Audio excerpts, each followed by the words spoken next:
The great halls of the Qi Palace stood in eerie silence, the golden sunlight filtering through intricate lattice windows, casting long shadows on the polished stone floors. Outside, the banners of the House of Zhang fluttered in the crisp autumn breeze, their deep crimson and black colors a stark contrast to the blue sky above. A scent of sandalwood lingered in the air, mixed with the faint aroma of dried herbs, an ever-present reminder of the elaborate rituals and political dealings that shaped the fate of this land. The court was at the height of its power, and at its center was Duke Huan of Qi, a ruler who had risen from a precarious struggle for the throne to become the first true hegemon, Ba, of the spring and autumn period. His name commanded both respect and fear across the states of Zhou China. Under his leadership, Qi had transformed from a fractured kingdom into a dominant force, its wealth growing under the careful guidance of his chancellor, Guanzhong. The state flourished with booming trade, military strength, and an intricate network of alliances. Yet, behind the grand facade of power, the foundations of Qi were already beginning to crack. The man who once held absolute control was aging, his influence waning. His court, once unified in vision, now harbored whispers of dissent. And in the midst of this shifting tide of power stood Princess Ji, the woman the people of Qi had never fully accepted, yet whose influence stretched far beyond what the records of history would admit. She was not the first consort of Duke Huan, nor the most beloved by the people. Her origins were a point of contention, born of the wrong people. The nomadic tribes who had long clashed with the Chinese states. To the noblemen of Qi, she was an outsider, a woman unfit to sit at the ruler's side. But Duke Huan had chosen her, despite the objections, despite the court's disdain, and unlike the other wives and concubines who lived and died within the secluded halls of the harem, Ji had found a way to carve out her own space in the world of men. A pawn in the game of kings. The first time Ji entered the palace of Qi, she was little more than a bargaining chip. Her father, a leader of the Western Rong, had agreed to send her as a bride in exchange for peace, a treaty that would spare his people from the ever-expanding reach of Qi's armies. She was young, barely past 16, with sharp eyes that betrayed a mind far beyond her years. The court looked at her with suspicion, her strange accent and foreign features marking her as an intruder. Yet, Ji learned quickly. She understood that to survive in the harem of Qi, she could not rely on the favor of her husband alone. She had seen too many women rise and fall, their fates dictated by fleeting affections and shifting alliances. Ji, however, was not content to be discarded. She observed, she listened, she waited. She learned the names of every concubine and their families, the factions that supported them, the eunuchs who whispered secrets through the halls, the ministers whose ambitions rivaled that of the duke himself. While other women in the harem competed for affection, Ji sought power and knowledge. Her first true test came in her second year at court. The concubine Lady Yang, a noblewoman of Qi, had long despised Ji for her foreign blood. Lady Yang had the favor of the crown prince Wu Kui, the duke's eldest son, and she wasted no opportunity to undermine Ji. Rumors began to spread, whispers that Ji still carried the heart of a wrong woman, that she conspired with her father's people to weaken Qi from within. The accusations were dangerous. If the court accepted them as truth, Ji could be cast out, or worse, executed as a traitor. But instead of confronting Lady Yang directly, Ji orchestrated a different response. One evening, at a banquet held in the palace gardens, Ji approached the duke with a carefully calculated question. "My lord, do you believe that blood alone determines loyalty?" Duke Huan, drunk on wine and reveling in his own success, laughed. "Of course not. A man's actions define his worth, not his birth." Ji bowed her head. "Then I would like to prove my loyalty. Not in words, but in action." The following week, an envoy arrived from the wrong territories, seeking an audience with the duke. They came offering gifts, but hidden within their entourage was a group of spies, men sent to gather intelligence on Qi's fortifications. Ji had known of their arrival before they set foot in the city. And before anyone could raise alarm, she exposed their presence before the entire court. It was a move that turned suspicion into admiration. She had betrayed her own people to protect Qi, at least. That was how the court saw it.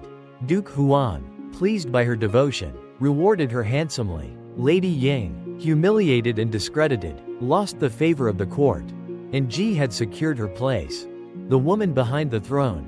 As years passed, Ji's influence grew, though she never held an official title beyond that of consort. Her presence in state affairs became undeniable. Duke Huan often sought her counsel in private, drawn not only to her beauty but to the sharpness of her mind. Unlike the other women of the palace, Ji had no illusions about romance. She knew that love was a fleeting luxury, one that had no place in the halls of power. What mattered was survival, and for that, she needed control. She learned to wield her husband's weaknesses against him, using his trust in her to shape the decisions of the court. She befriended Guanzhong, knowing that the chancellor's loyalty to the state far outweighed his personal allegiances. She positioned herself carefully, aligning with those who held real power, rather than those who merely sought favor. Yet, even as her influence solidified, Ji knew that power was never truly secure. She had given Duke Huan a son, one she hoped would one day inherit the throne.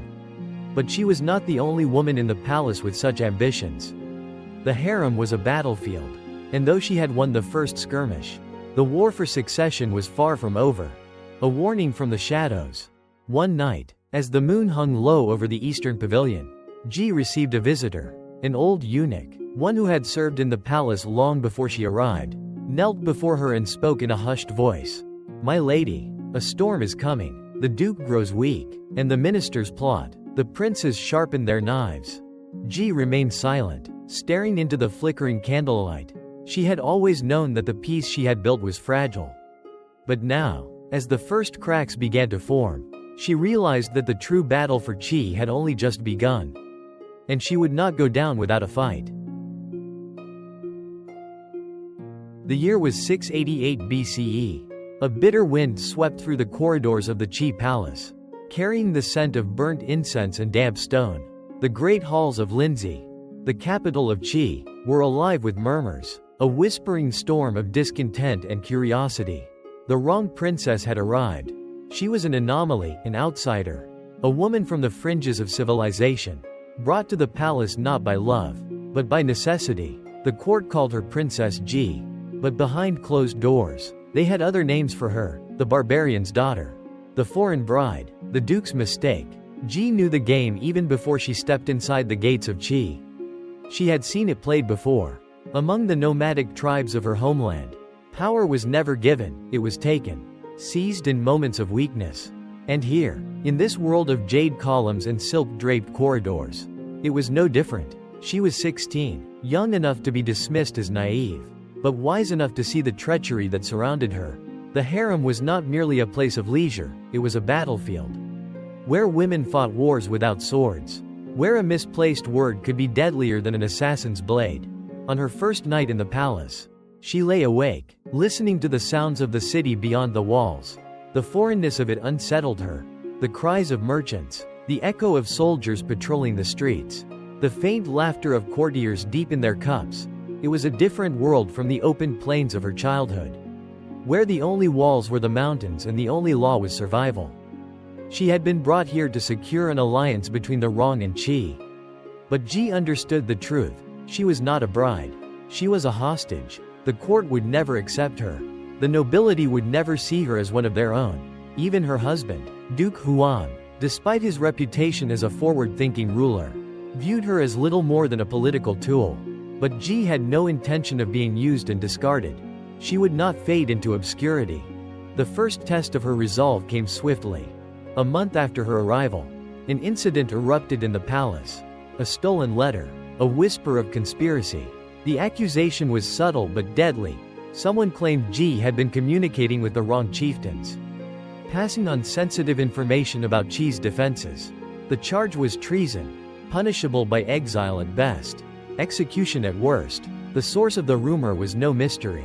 Lady Ying, a favored concubine of the duke, had been quick to spread the whispers, ensuring that every courtier, every minister, every servant within the palace walls knew of Ji's supposed betrayal. It was a clever attack. Ji was already viewed with suspicion. A single spark could set the entire court against her. For 3 days, the air in the palace was thick with tension. The duke said nothing. He neither accused nor defended her. Ji knew why. He was watching. testing her. If she faltered, if she showed weakness, he would cast her aside without a second thought. Ji did not falter. On the fourth night, she requested an audience with the Duke. It was a dangerous move. In the hierarchy of the harem, a concubine, especially a foreign one, had no right to demand anything. But Ji was not like the others. She arrived at the Duke's chambers dressed in mourning white. A bold statement, one that implied she had already been condemned. That the court had chosen to bury her alive before the truth could be spoken. Duke Huan watched her with mild amusement as she entered. He was a man of contradictions, both ruthless and charming.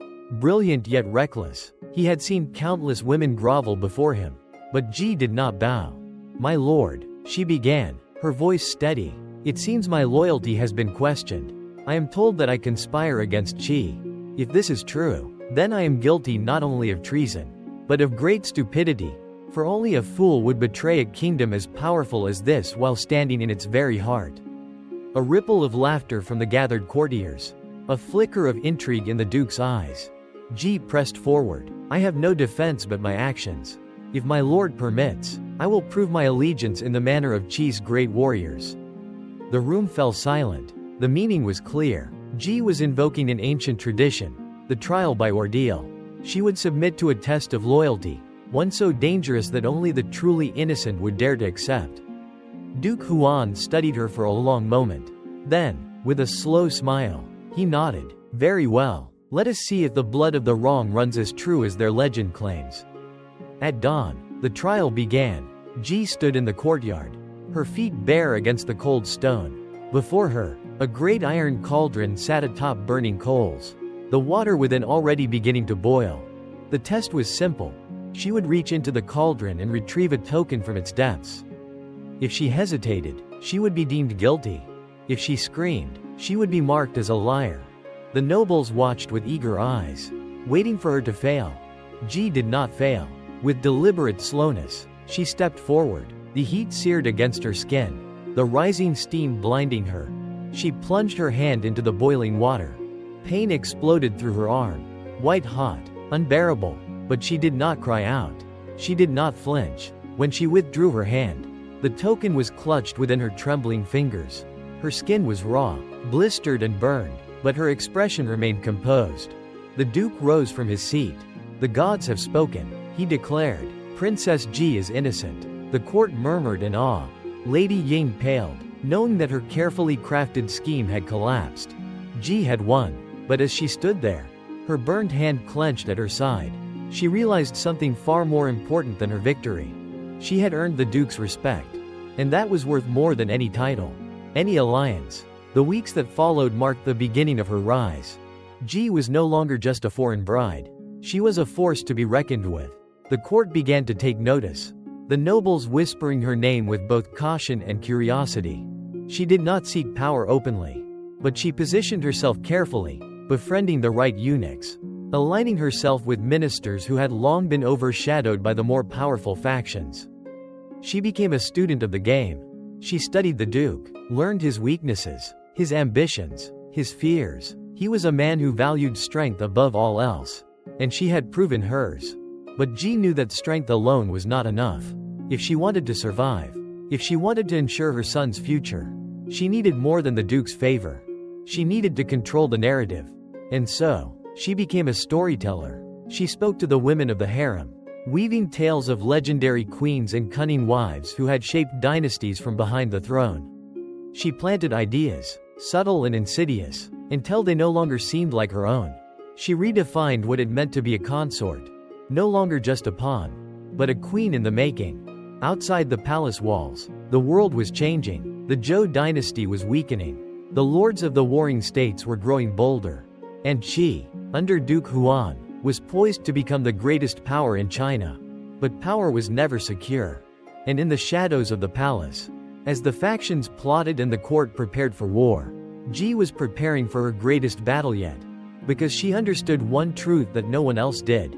The war for Qi's future would not be fought on the battlefield. It would be fought in the halls of the palace. And she intended to win. The rise of Duke Huan of Qi was anything but certain. In his youth, he had been an exiled prince, a man whose fate seemed destined for obscurity. His elder brother, Duke Shang, had once ruled Qi, a harsh and unpopular leader whose reign had alienated the nobility and weakened the kingdom. When Shang was murdered, a brutal struggle for succession ensued. And it was only through the help of loyal retainers and a brilliant strategist named Guan Zhong that Huan ultimately seized the throne. By the time he claimed his place as Duke of Qi, the state was fractured, its armies weakened, and its treasury in disarray. To the outside world, Qi was still a formidable force. But those who walked the palace halls knew the truth. The state teetered on the edge of collapse. Ji had watched the early years of her husband's reign with sharp, calculating eyes. She had come to Qi as a foreign bride, a woman with no power. But she had learned quickly. The palace was not a place for the weak. If she was to survive, if her son was to have any future, she needed to ensure that Duke Huan did not fail. And so, she became his shadow, influencing the decisions that would shape the fate of Qi.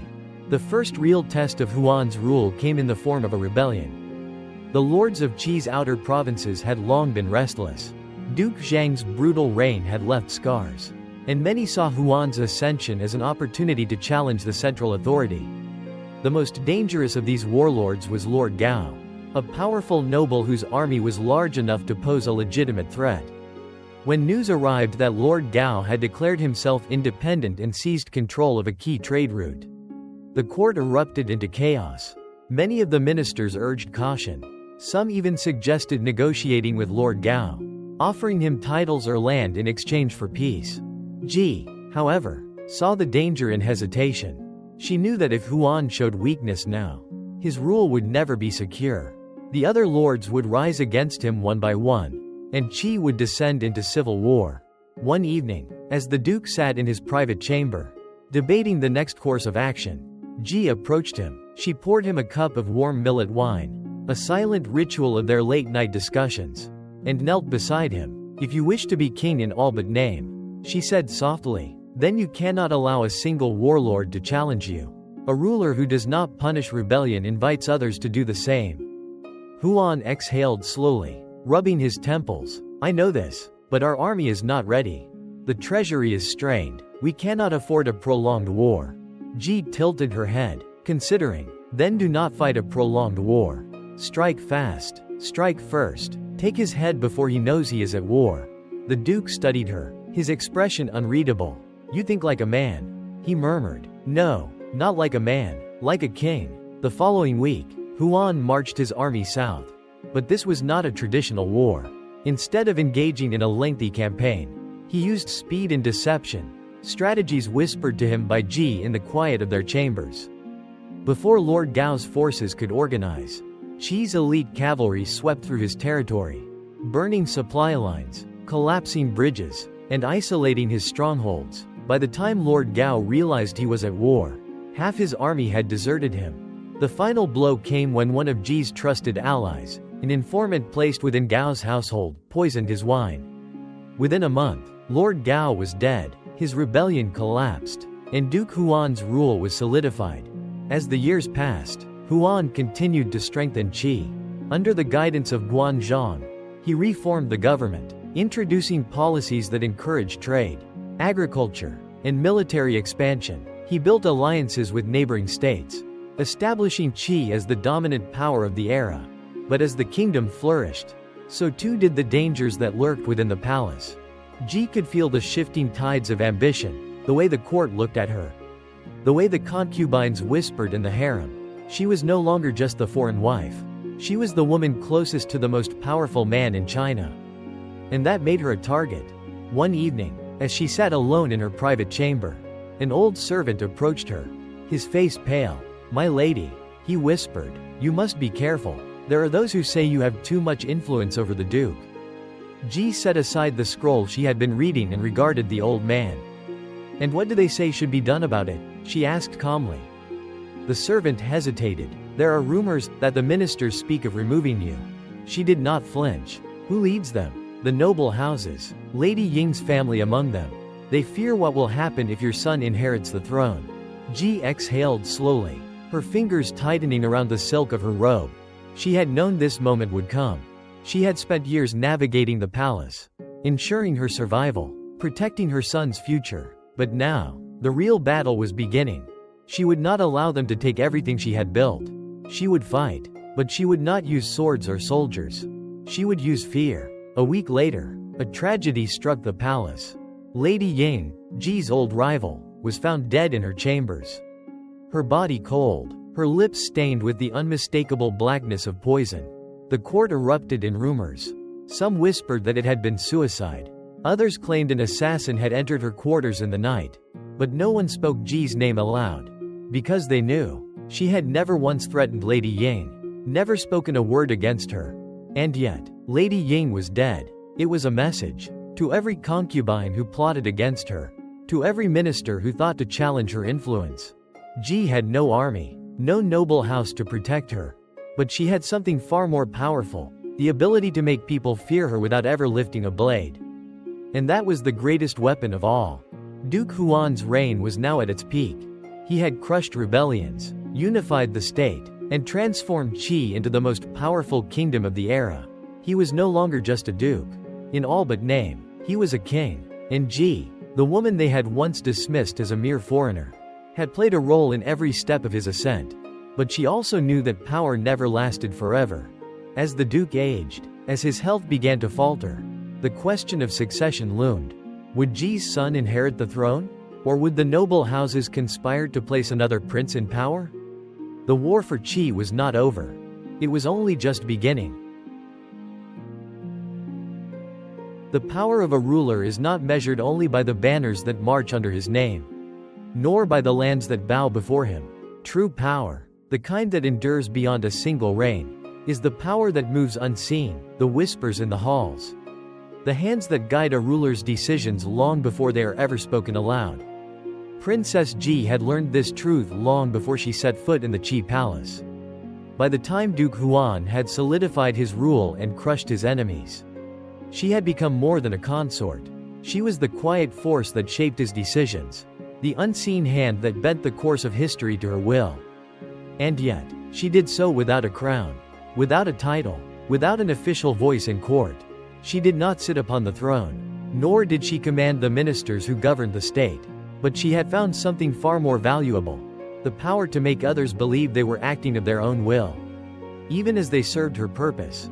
Her influence was woven into the fabric of Qi's political life, and though the court never spoke of it openly, they all knew. Ji was not just another wife of Duke Huan. She was the queen who never wore a crown.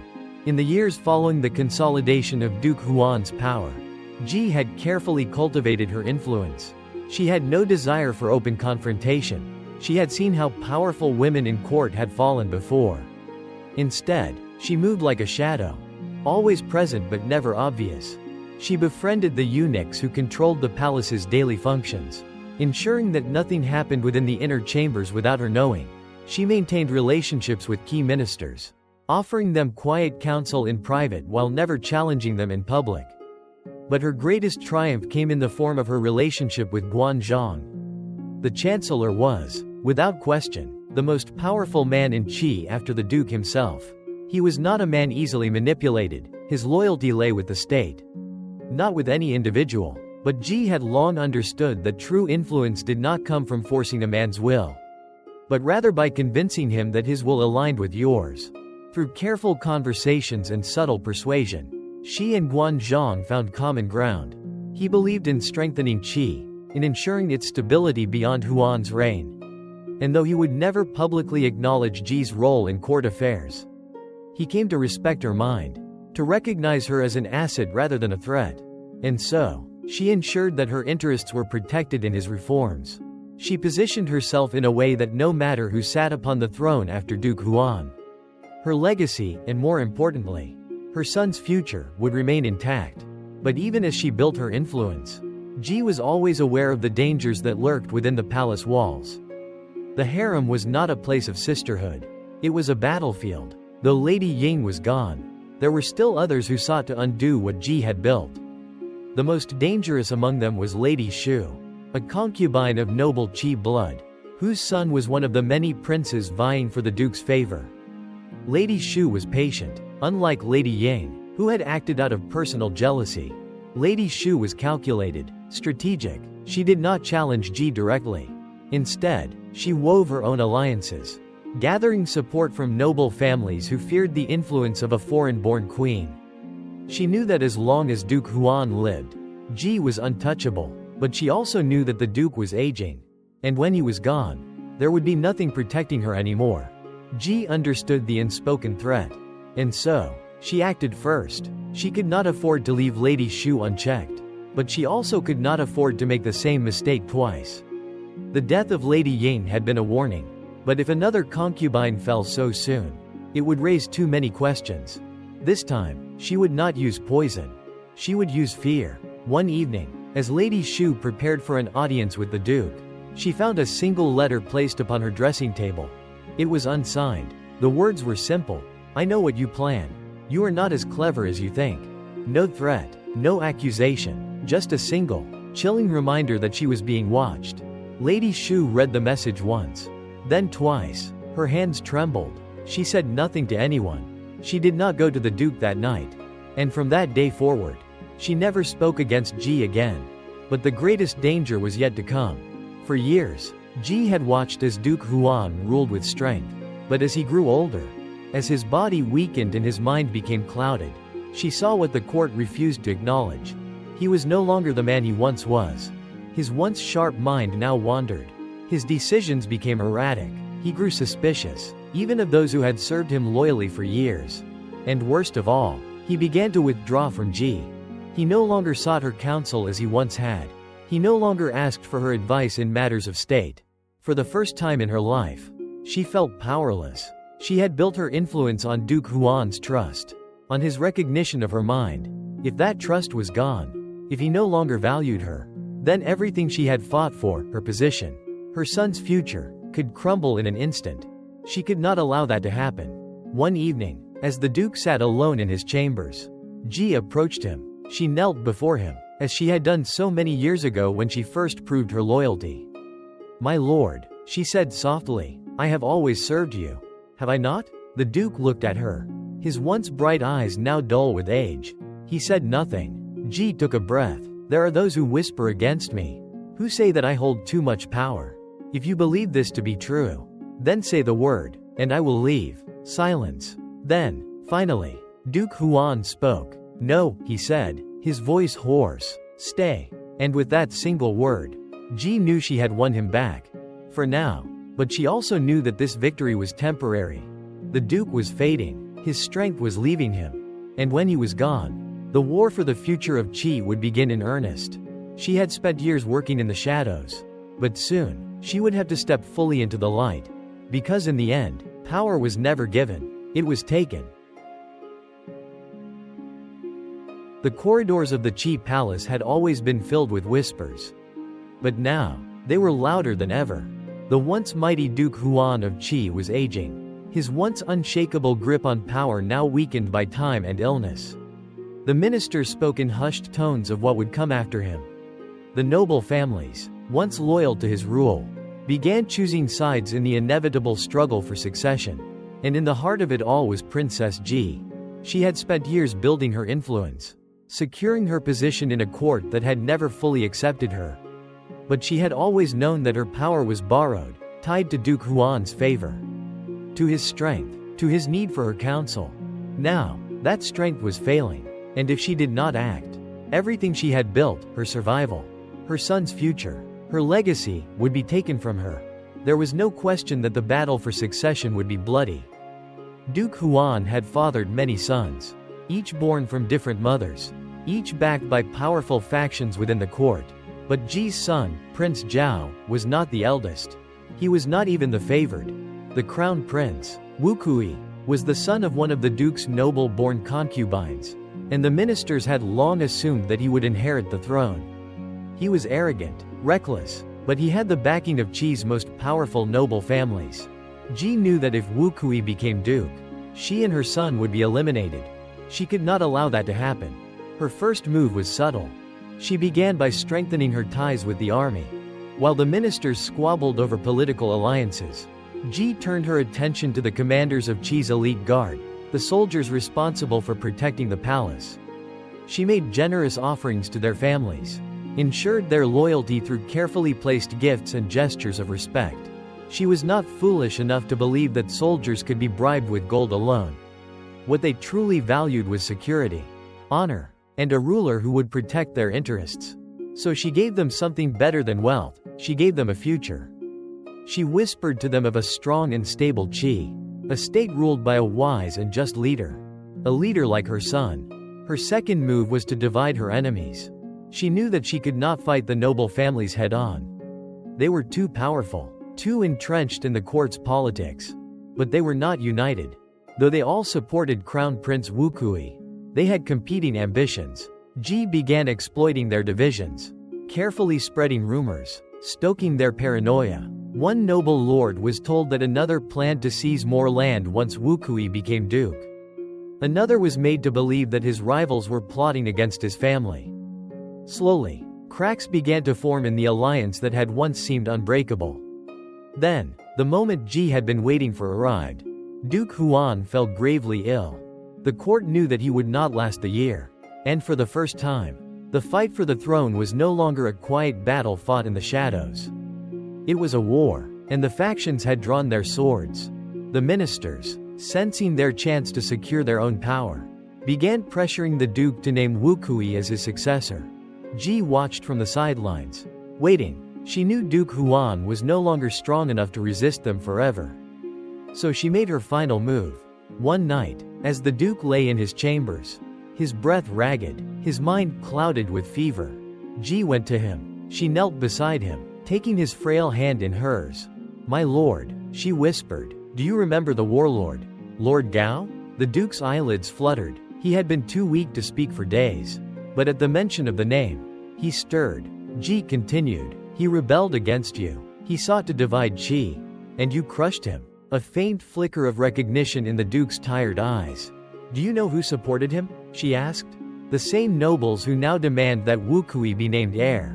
She let the words sink in, watching as Duke Huan's brow furrowed in confusion. In frustration, "They do not serve Qi," she pressed. "They serve themselves. And when you are gone, they will tear this state apart." A long silence. Then, for the first time in weeks, Duke Huan spoke. Who will protect Qi?" His voice was weak, but the weight of the words was clear. Ji took a slow breath. "Prince Zhao," she said, "he will be the leader Qi needs. If you give him your blessing." The next morning, the court gathered, expecting to hear Duke Huan formally name Wukui as his successor. Instead, the duke, weak but still commanding, spoke a different name. "Prince Zhao will rule after me." The words sent shockwaves through the court. The noble families were furious. The ministers were stunned. And Ji, standing at the duke's side, did not smile. She had won, but she knew better than to celebrate. Because she had not ended the battle. She had only begun the next phase of the war. That night, as the palace fell into uneasy silence, a single candle burned in Ji's chamber. She sat alone, staring at its flickering flame, knowing what was to come. The noble families would not accept this decision. They would fight it, and she would have to fight back. Not for herself, for her son, for the future of Qi. The once great Duke Huan of Qi, the first true hegemon of the spring and autumn period, now lay in his chambers, a man reduced to frailty and whispers. The scent of medicine and decay clung to the walls of his bedchamber, a suffocating reminder that his time was ending. Outside, the court stirred with anticipation. Not for grief, but for opportunity. The noble families, once bound by loyalty to the duke, now moved like vultures circling a dying lion. The ministers held secret meetings. The generals weighed their allegiances. The battle for Qi had begun, and the duke had not yet drawn his final breath. And at the center of it all, standing in the eye of the storm, was Princess Ji. She had spent years securing her son's future, bending the court to her will, ensuring that when Duke Huan was gone, Prince Zhao would sit upon the throne. But power was never guaranteed. Even as she had convinced the duke to name Zhao as his heir, she knew it was not enough. A dying ruler's words could be ignored. A dead ruler's wishes could be rewritten. If she faltered now, everything she had fought for, her survival, her son's throne, the legacy of Duke Huan himself, would be erased. And so, as the duke faded, Ji prepared for war. The first attack came swiftly. 3 nights after Duke Huan declared Zhao as his successor, Crown Prince Wu Kui and his allies struck. Ji had expected it. She knew Wu Kui would not accept defeat. But even she had underestimated how bold he would be. Under the cover of darkness, Wu Kui's supporters moved through the palace. Servants were bribed, guards were bought, and before the night was over, a decree was forged. By morning, it was announced to the court. By the will of Duke Huan, Wu Kui is named rightful heir to the throne of Qi. Ji's blood turned cold. She could hear the gasps of the assembled ministers. The noble families, sensing the shift in power, immediately rallied behind Wu Kui. The forgery was crude, but it didn't matter. Most of the court wanted to believe it was real. They wanted Wu Kui on the throne. And now, unless she moved quickly, they would have their way. Ji acted before the ink on the false decree had even dried. She had spent years cultivating relationships, building alliances not just in the palace, but in the ranks of Qi's elite guard. She knew that if she was to counter Wu Kui's claim, she could not rely on politics alone. She needed force. She needed control over the Duke himself. That night, as the palace buzzed with uncertainty, Ji made her move. She went directly to Duke Huan's chamber, flanked by 2 of the most loyal members of the palace guard. Inside, the Duke lay motionless, barely aware of the battle raging around him. His once mighty body was weak, his breath shallow. Ji knelt beside him, her voice soft but urgent. "My lord, they are already erasing you." A flicker of recognition, his cloudy eyes struggled to focus. "They have written your will for you." For a long moment, silence. Then, with an effort that seemed to take everything left in him, Duke Huan's hand twitched. Ji turned to one of the guards. "Summon the court physician." Moments later, the physician arrived, followed by several high-ranking ministers. And before them all, Duke Huan, with the last of his strength, whispered a single command. "Zhao, my son, my heir." It was not loud, it was not grand, but it was enough. The court had witnessed his final words. And no forgery, no bribe, no conspiracy could undo them now. But Wu Kui would not accept defeat so easily. The following night, an assassination attempt was made. Ji awoke to the sound of steel clashing outside her chambers. The flickering glow of torches illuminated the palace courtyard, where soldiers fought in the moonlight. Wu Kui's faction had moved to eliminate Zhao before Duke Huan could even die. Ji did not hesitate. She had prepared for this. Within moments, her allies in the guard moved into action. They had known this moment would come. And when it did, they were ready. By dawn, Wu Kui's forces had been crushed. His supporters were arrested, his claim to the throne shattered. And before the day was over, Wu Kui himself was dead, slain in the very halls of the palace he had sought to rule. Ji stood over his lifeless body, the weight of the moment pressing down on her. She had won, but even as the battle ended, she felt no relief, because she knew the greatest loss was yet to come. 2 days later, Duke Huan died. The news spread across Qi like wildfire. The greatest ruler of the era was gone. The court mourned, the people wept. And yet, even in grief, the battle for power had not truly ended. Ji sat in her chamber, staring into the candlelight. She had secured Zhao's place as heir. She had eliminated Wu Kui, but she knew that her enemies would not disappear so easily. Duke Huan had been the pillar that held Qi together. And now, with him gone, the noble families would make their final move. They would challenge Zhao's rule. They would challenge her, and if she was not careful, all of this would be for nothing. Her son was the heir, but he was not yet the ruler. And the moment he took the throne, the war for Qi would begin again. The death of Duke Huan of Qi marked the end of an era. For decades, he had ruled with strength and cunning, expanding Qi's influence and establishing it as the most powerful state of the time. But power does not survive the death of the one who wields it. And in the days following his passing, the palace of Qi became a battlefield once more. The struggle for succession had not ended with Wu Kui's death. Prince Zhao had been declared heir, but an heir was not yet a ruler. He was still young, still vulnerable, and his greatest enemies were not outside the palace walls, but within them. For Princess Ji, the war for her son's throne was not over.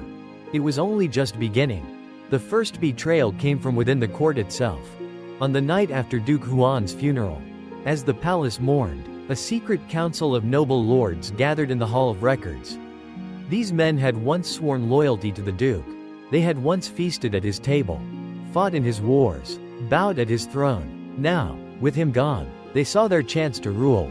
Among them was Lord Bao, the most powerful noble in Qi, a man who had long resented Ji's influence over the Duke. The state cannot be ruled by a boy, Bao said coldly, his hands resting on the lacquered table before him. Nor by the woman who whispers in his ear. Another minister added. There were nods of agreement. They had tolerated Ji for years because Duke Huan had protected her. Now, there was no one left to shield her from their ambition. Prince Zhao is too young to rule alone, Lord Bao continued, and Qi cannot afford instability. It is in the best interest of the state that we appoint a new regent, someone with experience. Someone with the strength to govern until the prince comes of age. The implication was clear. Zhao would be nothing more than a puppet. And Ji? Ji would be removed. Permanently. But Ji had spent too many years fighting for survival to allow herself to be swept aside so easily. She had been waiting for this moment. And she was ready. The next morning, as the court gathered in the Great Hall, Ji arrived uninvited. She had not been summoned. The noble lords had expected her to remain in mourning, to stay in her chambers, grieving like a proper widow. Instead, she walked into the room like a queen. Her robes were black and gold, the colors of Qi's royal family. Her hair was tied high, adorned with jade pins that glinted under the morning light. She stood before the court, her hands resting on the silk of her sleeves, her gaze cold as stone. I hear whispers, she said softly, her voice carrying through the hall, of men who believe they can rule in my son's place. The nobles shifted uncomfortably. Some avoided her gaze. Others watched her with thinly veiled contempt. Lord Bao did not look away. The boy is young, he said smoothly. The state must be governed by experienced hands. And whose hands would those be? Ji asked, tilting her head. Bao smiled. He thought he had already won. The ministers of Qi will decide, he said, for the good of the state. Ji let the words hang in the air for a moment. Then she spoke, louder now, sharper. For the good of the state? She laughed, a quiet, bitter sound. Do not insult my intelligence. Lord Bao, we both know that you do not care for Qi. You care only for your own power. Murmurs rippled through the court. Bao's face darkened. You speak as if you still hold authority here. Princess, but your husband is dead. And this is not your court. Ji smiled, but there was no warmth in it. No, she said, this is my son's court. And I will see that it remains his. Then, before anyone could respond, the doors to the great hall swung open. A dozen armed guards entered. Ji had planned for this moment. While the noble lords had conspired in the shadows, she had spent the past week solidifying her alliances.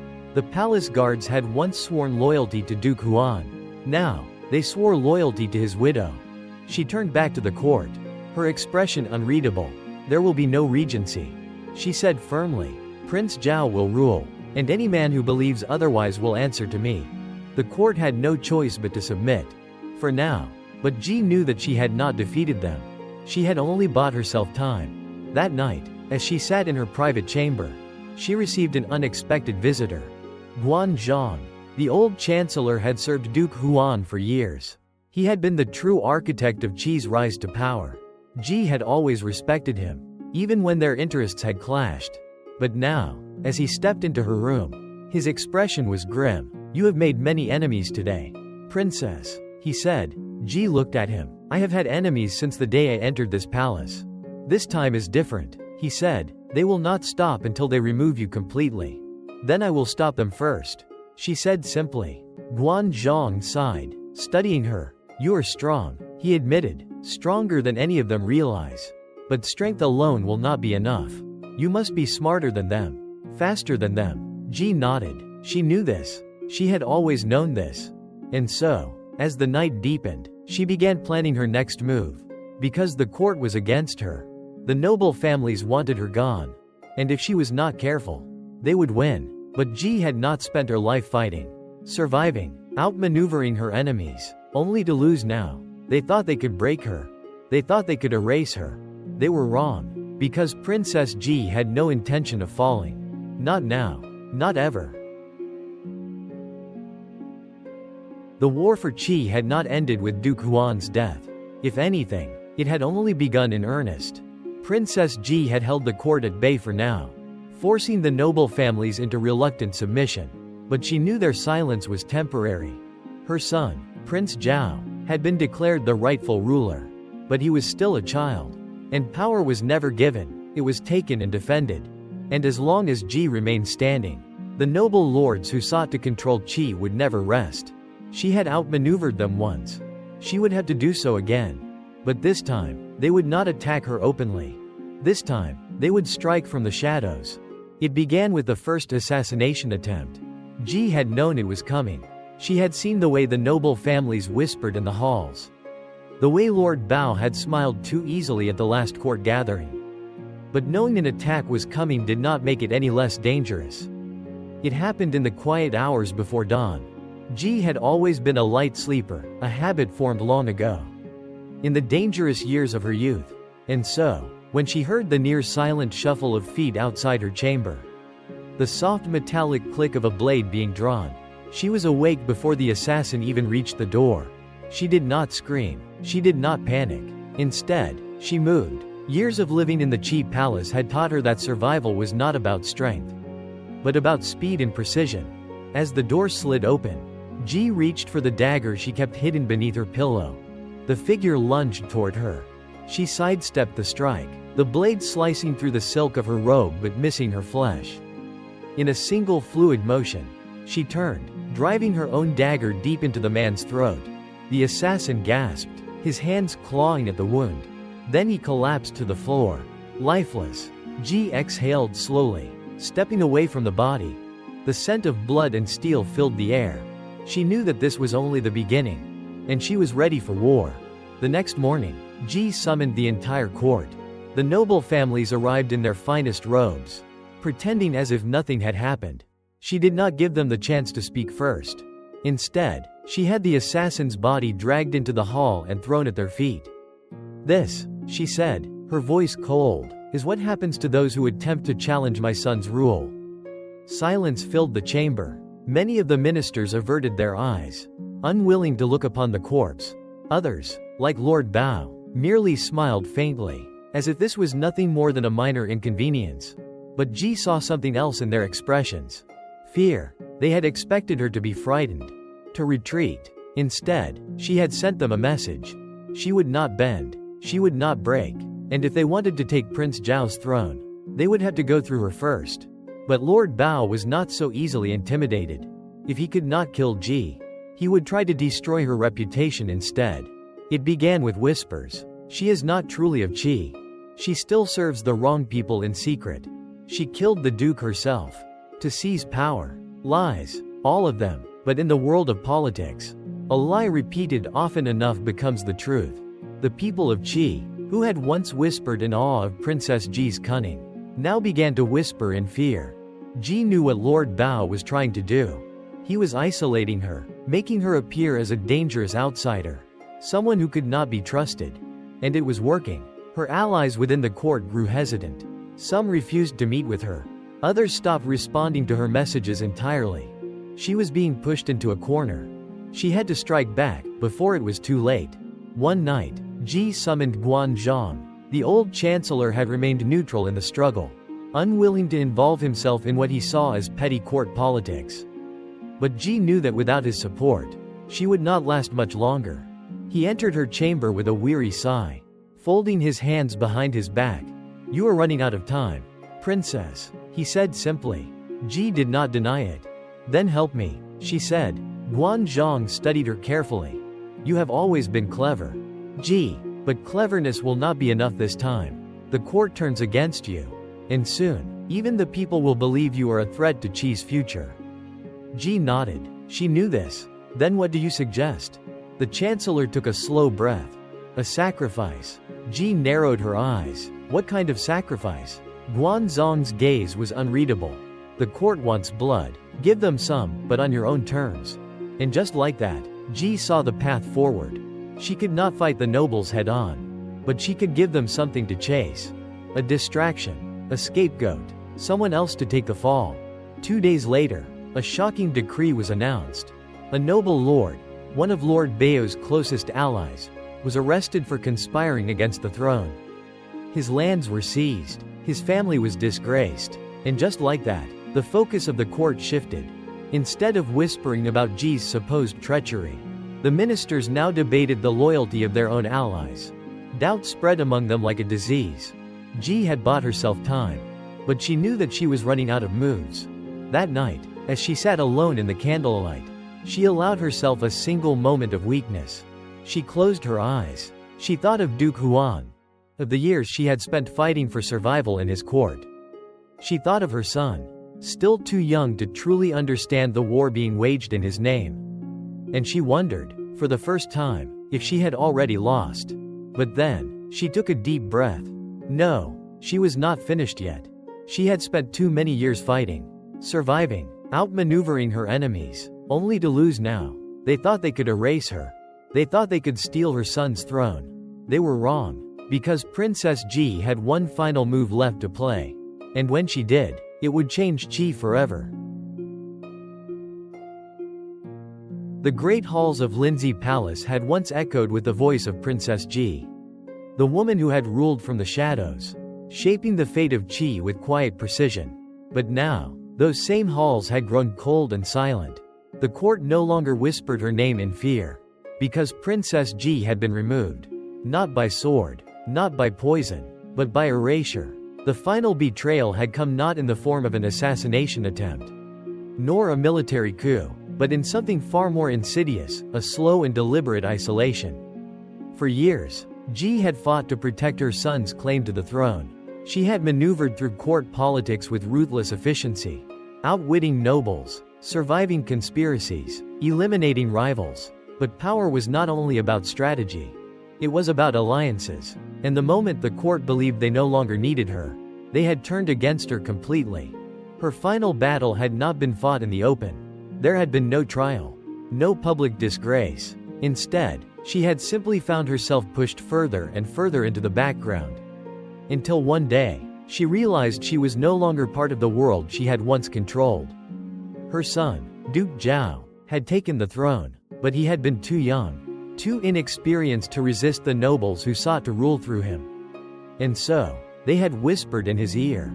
They told him that his mother's time was over, that she was dangerous, that the state would be safer if she were gone. And one day, without ceremony, without confrontation, Duke Zhao signed a decree. A simple command. The Dowager Princess shall retire from court affairs and reside in the Eastern Palace. The Eastern Palace was not a prison, but it was not freedom either. It was where former queens and concubines were sent when they were no longer needed. A place where women waited to be forgotten. Ji had spent years fighting for survival, controlling the flow of power in Qi with delicate precision. Now, she found herself in a place where no one sought her counsel, where the court moved on without her. She had won the battle for her son's throne, but in doing so, she had lost herself. The days passed in quiet monotony. She spent her mornings reading old scrolls of war strategy, the same texts she had once studied to prepare for battles in court. She spent her afternoons walking through the palace gardens, where the cherry blossoms bloomed and fell without notice, without consequence, just as she had. And at night, she sat in her chamber, staring into the flickering candlelight, wondering if any of it had been worth it. She had fought so hard. She had sacrificed so much. And yet, in the end, history would not remember her victories. It would only remember that she had been removed. One evening, an old friend came to visit. Guan Zhang, the chancellor, now aged, had remained a pillar of Qi's government, guiding Duke Zhao as he ruled. He stood in the doorway of Ji's chamber, his once fierce eyes now softened by time. Ji looked up from where she sat, brushing dust from an old scroll. "So," she murmured, "you have finally come to see me." Guan Zhang stepped inside, his steps slow but steady. "It has been too long." Ji smiled faintly. "Yes, but then again, I have all the time in the world now." The old chancellor sighed, sitting across from her. For a long time, neither of them spoke. Then, at last, Ji asked the question that had haunted her for years. "Did I make a mistake?" Guan studied her carefully. You did what you had to do. Ji shook her head. That is not an answer. Guan exhaled slowly. Then here is one. You played the game better than any of them.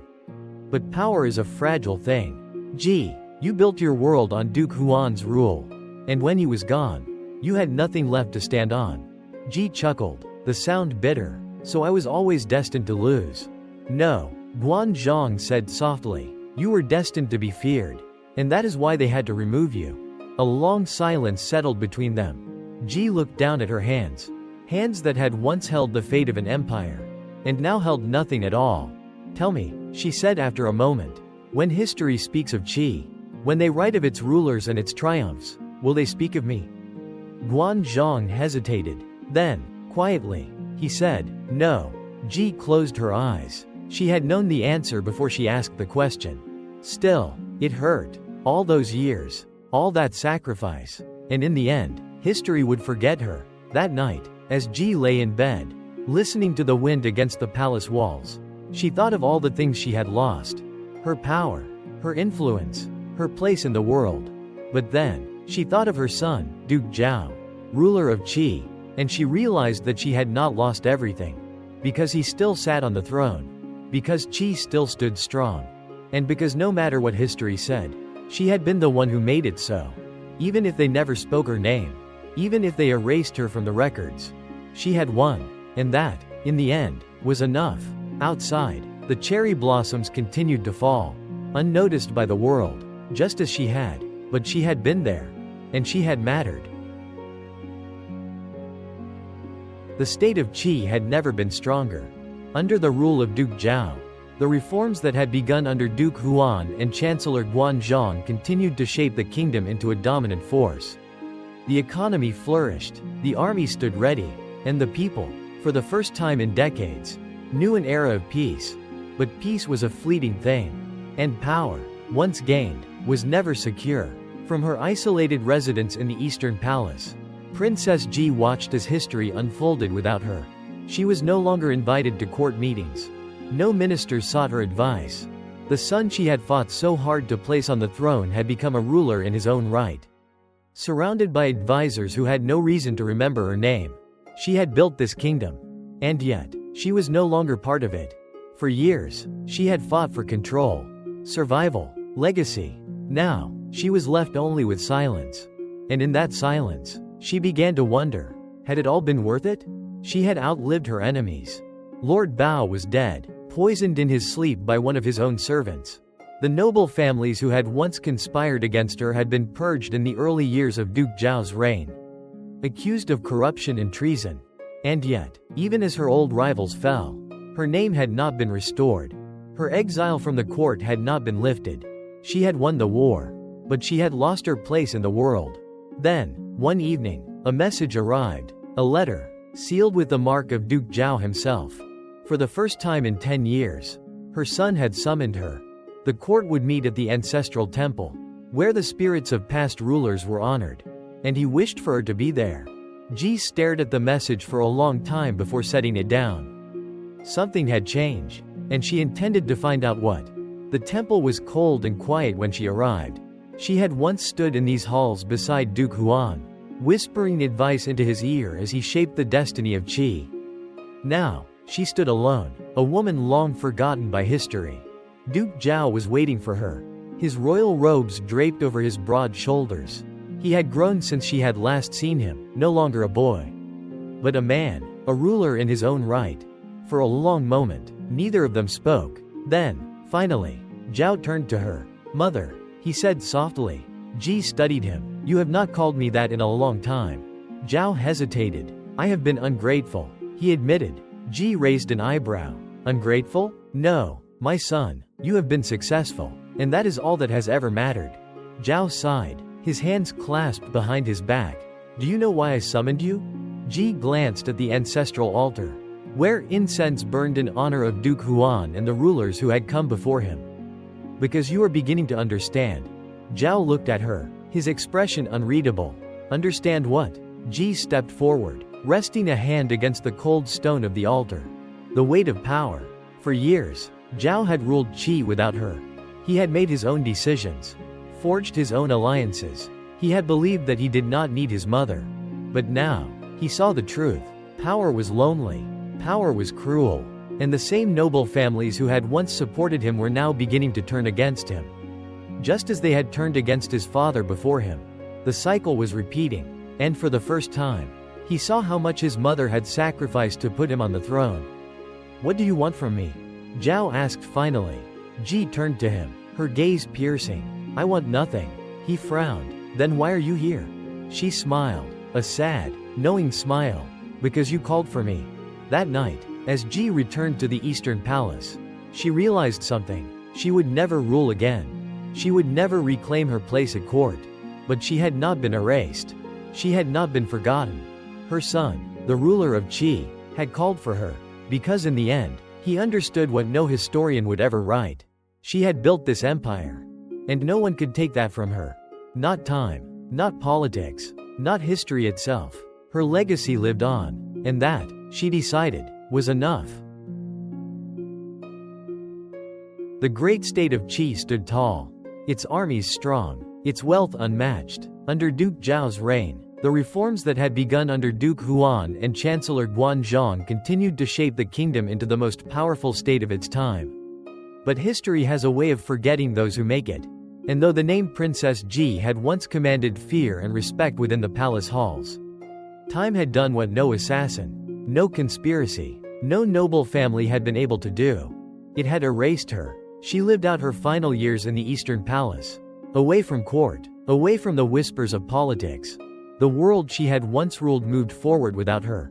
But she no longer fought against it. Because she no longer needed to. She had given everything to Qi. Her cunning, her ambition, her very identity. And she had won, not in the way that history would remember. Not in the way statues were built or songs were sung. But in the only way that mattered. Her son sat on the throne. Her enemies were gone. And her legacy, though unspoken, was carved into the foundation of Qi itself. One morning, as the autumn wind carried the scent of blooming chrysanthemums through the palace gardens, Princess Ji passed away. It was a quiet death. There were no great funeral processions. No public mourning. Her name had long been absent from court records. And so her passing went unnoticed by the kingdom she had once shaped with her own hands. But Duke Zhao noticed. And that was enough. On the 7th day after her death, Zhao stood before the ancestral altar. The incense smoke curling into the air. He placed a single offering before the spirit tablets of his ancestors. Not for Duke Huan, not for the rulers of Qi, but for her, the woman who had sacrificed everything so that he could rule. The mother who had been feared, hated, erased, yet never defeated. For the first time in decades, her name was spoken aloud within the palace. Not as a schemer, not as a threat, but as the woman who had built an empire. And though history would not remember her, he would. And that, in the end, was her victory. Far beyond the palace walls. In the distant mountains where the wind carried no echoes of politics or war. The cherry blossoms bloomed and fell. Unnoticed. Just as she had. But for a brief, brilliant moment, she had been there. She had shaped the fate of nations. And though the world would forget her, she would never have existed without her. And that, she decided, was enough.